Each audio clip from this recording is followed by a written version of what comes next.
Yo, what is going on, everybody? It's Brave Cat here once again with another Frontier Signals update. So we're starting things off fresh here with a new channel, and I think this is going to be pretty good moving forward. Just keeping things clean, keeping things a little more professional here. I'm going to use a webcam in the corner here just because why not? Make things a little more personable. You know, there's so much AI slop and fakeness going on, so hopefully that'll be appreciated. But let's just get right into things for today. So looking over here at the space weather side, once again another dip in the feed here, but other than that everything has been pretty quiet.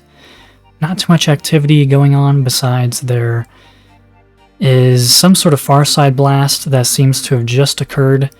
So we'll still have to wait and see exactly how big that was, and we'll have to look at that on the LASCO feed. But everything here is looking pretty nominal. And not too much to really report here. So, I don't know, we could look at it on here, but it's better on the LASCO feed. And of course, that doesn't want to work right now. So we'll just go over here, where if we take a look at this, zoom in a little bit. And so we had some sort of blast happening there. And then right now, with the most recent data in the feed, it looks like we also have possibly another coronal mass ejection. So that actually makes two far side eruptions. And it kind of looks like it must be coming from this gray region on here. And maybe it's just like pointed downwards or something. So that's going to be a pretty big topic when this sunspot group reaches the Earth-facing side, because it looks pretty dark. And it just seems like it's growing just a little bit every day. Meanwhile, we have this other white region here that has pretty much decayed. And now we have a new region that just popped up on here. So this is going to be in the very center of the far side of the sun. This here in red. So that's what we got going on pretty much with space weather. So pretty lucky so far, honestly, with all the sunspots that are currently facing us. So taking a look at earthquakes here really quick. There's just a few things to mention on here. So first of all, I'm pretty excited because looks like finally Dutchsinse is back up and running. So he's got his live stream over on Twitch, and he just uploaded a video yesterday, which I haven't gotten a chance to watch this yet. But I mean, he goes like super in depth into all the earthquake stuff here. And you know, he's been doing this for a lot longer than I have. In fact, he's the one who actually inspired me to kind of cover it in a similar way. And, you know, I'm using his overlay on here. So all that credit goes to him. But we do see a new shallow 6.3 down here. This is following the deep event that we had. So just earlier this week, we had a pretty deep 6.1 down here.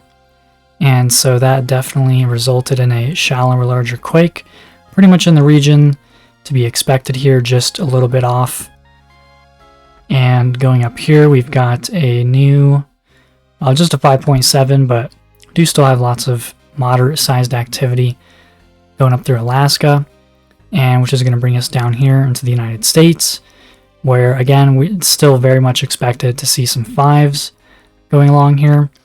Not just off the coast, but even potential for on the kind of west side, Midwest area.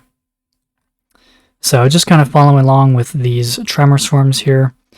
Nothing too much has changed. We still got Nevada, North and South California, Texas, pretty much all the usual spots where we see those things. Nothing's going on the Pacific Northwest seismic network. So nothing really to show there. And then the only other real thing here is over in Italy. So right at the bottom of the boot here, we got a new 4.4. So that's going to be pretty significant for this area. And let's see, I don't really think we need to take a look at this 6.3.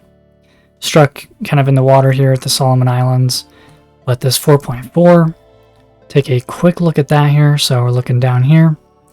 And again, we're really kind of just measuring up this whole area here in terms of the volcanoes, the earthquakes, And what I can do here, so this is the kind of the main point, at least right now for the time being, when we take a look at the earthquake monitoring section here. So it's got measurement tools and it has the static volcano display. And well, okay, I don't know if it should show up on here. Yeah, here it is. So got this 4.4 here in Italy. And what we can do is we can turn on volcano locations. You can even turn on the plate boundaries. And then we can just kind of go in here and see where this thing is when it comes to the nearby volcanoes. So it's not really that close to any of them around here.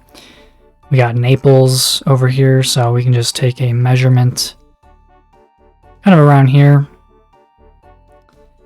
And we can see that that's about 160 miles or 250 kilometers away from Naples. And we can take the measurement pretty much down here to Etna, which is the only really potential active region in this area. The other ones are like underwater volcanoes and stuff. So it looks like it's about almost the same distance, a little bit further. So 180 miles, almost 300 kilometers away from that. So that's just kind of an example of like what this map here could be used for. If we're looking, try to compare volcanic activity to the seismic activity.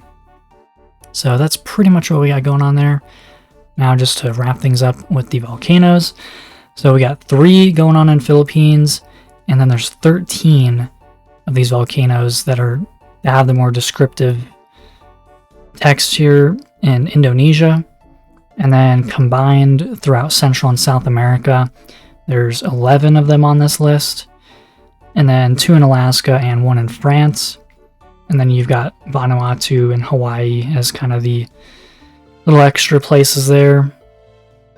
But I don't see anything major on here and nothing too out of the ordinary, so we just still have a lot of volcanic unrest in the Pacific and over here on the other side in Central and South America.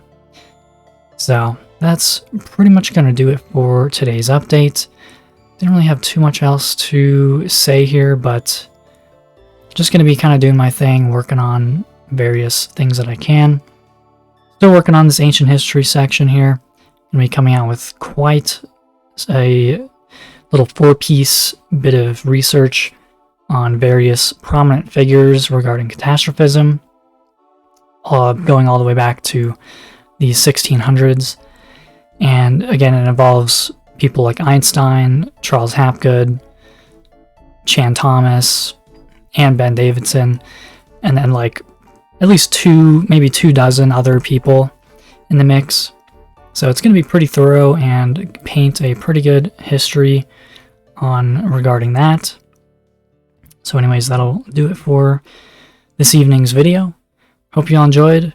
And once again, thank you for anyone sticking around and supporting me. It really means a lot. So please go ahead and like and subscribe and comment down below if you have any suggestions or anything at all. So with that, I will catch you all in the next.